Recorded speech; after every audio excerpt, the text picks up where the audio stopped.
We've been wanting to do this for a long time, so we want to show you.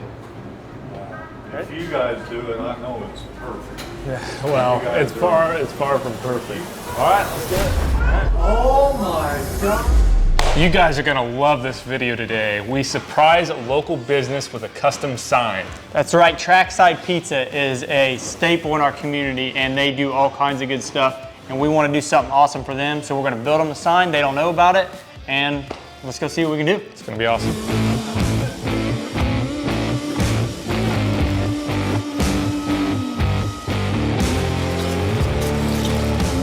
What we're gonna do is we have our wood for the sign. Sign's gonna be about 61, a little over 61 inches by a little over 41 inches. So we're just gonna go ahead and cut these, and then we're gonna rip them, flatten them, put an edge on them, and then we're gonna glue them together.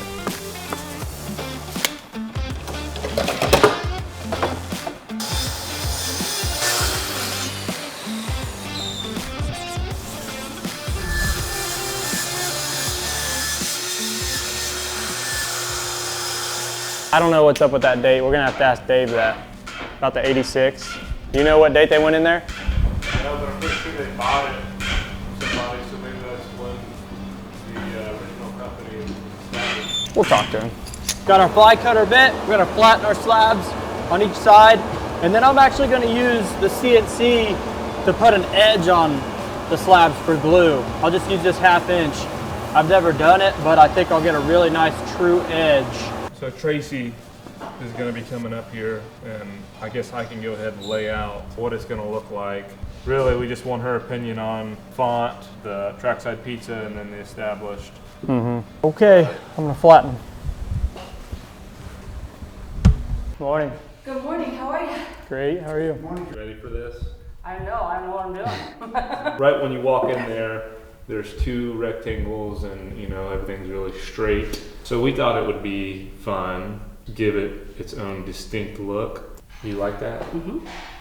And then I thought another cool idea would be, I wonder if we could put a QR code like in here.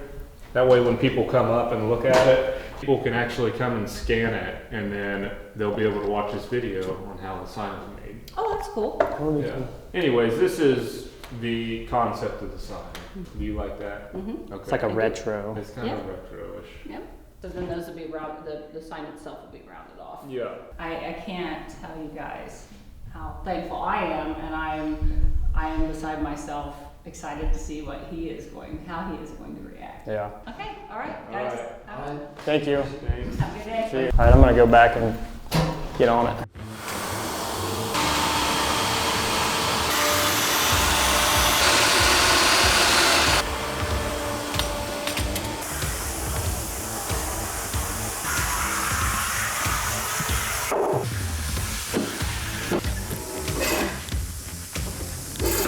Okay, so 10:19.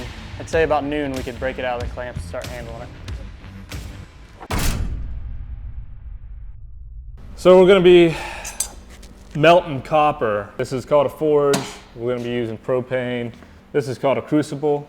And what we're going to do is we're going to cut some copper sheeting and put it in here. This is going to get, you know, about 1200, 1300 degrees. So safety first. We got our burners.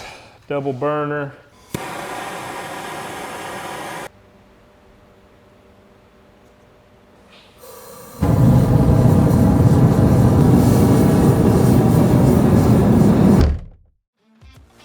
Okay, we got our sign out of the clamps. It sat in there for about an hour. We usually leave stuff in the clamps longer than that, but since we're on a time crunch, we supported the piece really well, got it over to the CNC. Now it's on the bed, so now we're going to run our file, and you can see here that we have, it's all one file. We have all these different, the lettering, the border. This guy's just gonna be running loose for about 50 minutes.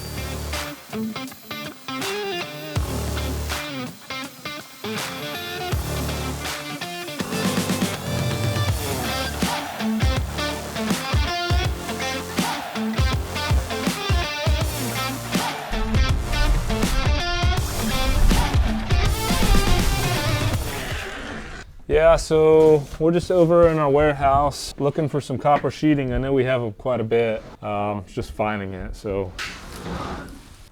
Oh yeah, We found it. Found the honey hole. Stash. You want to take all this? We might as well. That should be enough. Well, you know what? I'm gonna need a big sheet for the perimeter. Heck, those might be wide enough. This is gonna be more than enough.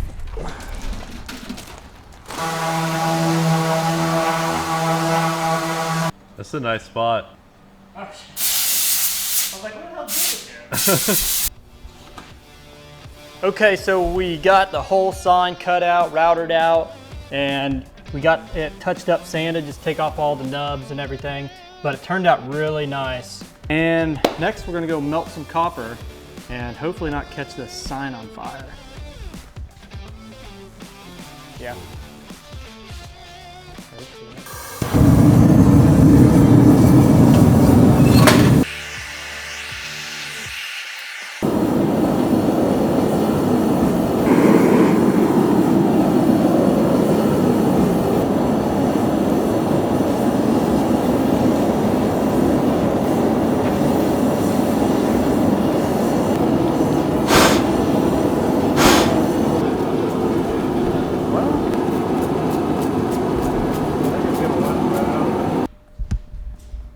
Okay.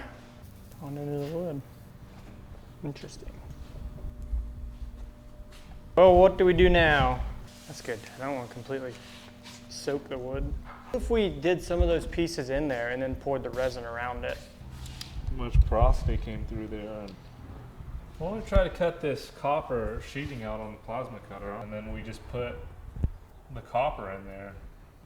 It look way better. I don't. It's not going to be easy to sand this and make this look like real shiny like that stuff. I could use the same file and get it pretty tight, I think. That would look good, and we could still get it done today. Let's try it. So that T is going to be different, or we can consider burning the edges. Give it that dark, shadowy effect. Always test what you're going to do first. We did not test. This is what happens. I mean, if we just went around and it's like just burnt, metal sign. you know, here, This doesn't work out. did that on all them, Fix and the then put that mistakes. letter down there, it might look. That's an easy fix. We're already going for a copper finish anyways, so the cool thing about the hammered copper too is the park. So the big Osgood sculpture that we did a couple years ago, it's gonna match that. So people could come in from the park, come into Trackside, probably be able to recognize that similar look.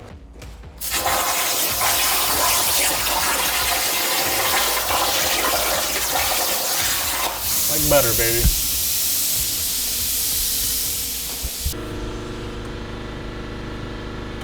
We could hammer that in there. I mean, don't you think the edges kind of look cool? It's almost got that, and it's not going to be as noticeable. It's going to be like almost like a shadow effect once you get that finish on there. Just a little I'm bit. good with that. Dark edge around there. You're good with that? I mean, I'm good with that, yeah. I think it'll if look that's what good. you guys want to do. I'm gonna go ahead and start doing it.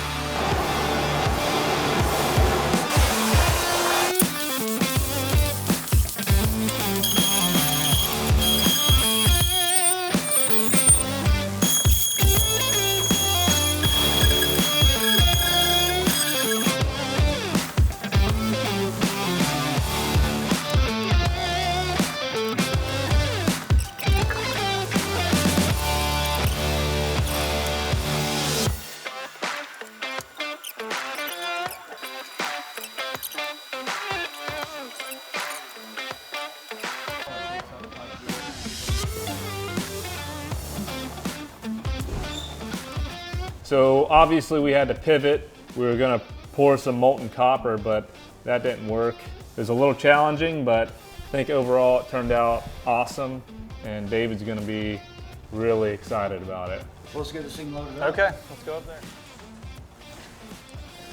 Dad, you want to grab another blanket? I can put my end on first, Caleb, so you don't have to reach over. So we're gonna go ahead and mount it, and then he's gonna come out.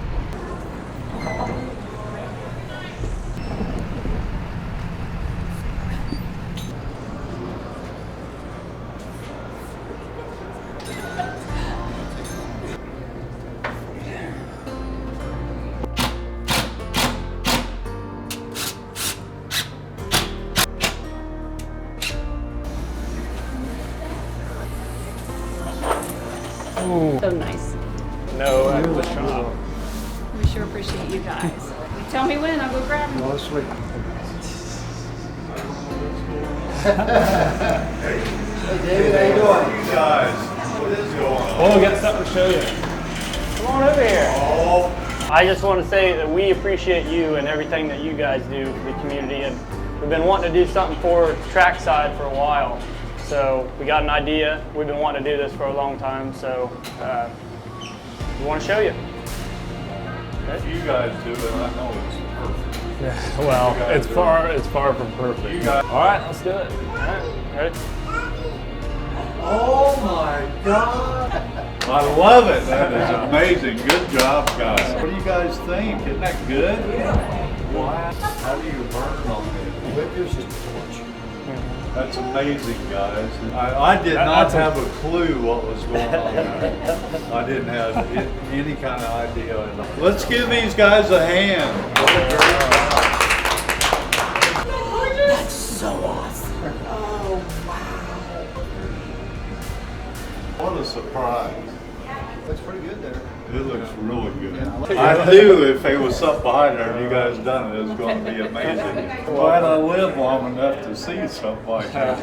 Hey, we're gonna ask you about the date, the '86. So was that when the depot opened up here? That's when I bought the building. It was in Okay. '86. It used to be the Sportsman's Bar. Good weekend. I was 26 when I bought it. Oh yeah, I I didn't was know that. young. I was trying to farm a little bit and I wasn't making any money farming. So this old building came up for sale and I bought it and changed the name and been working on it ever since. But you know, I tried to sell it. I'd stand right here and I'd pray that God would bring somebody in here and buy this building. It was just sitting here empty. And I was paying the heat bill, electric bills. After I opened up Trackside and got it going, then I understood why that prayer was never answered. Sometimes he answers prayers, and sometimes he don't. And if he don't, there's usually a reason. Well, it took me a few years to learn the reason, and I'll stand and I'll thank God for what he has given. Giving back is such an important aspect to our business, and we wouldn't be successful without giving to those who have supported us along the way. Community is so important. Whether it's people helping businesses or businesses helping businesses, we're all in this together.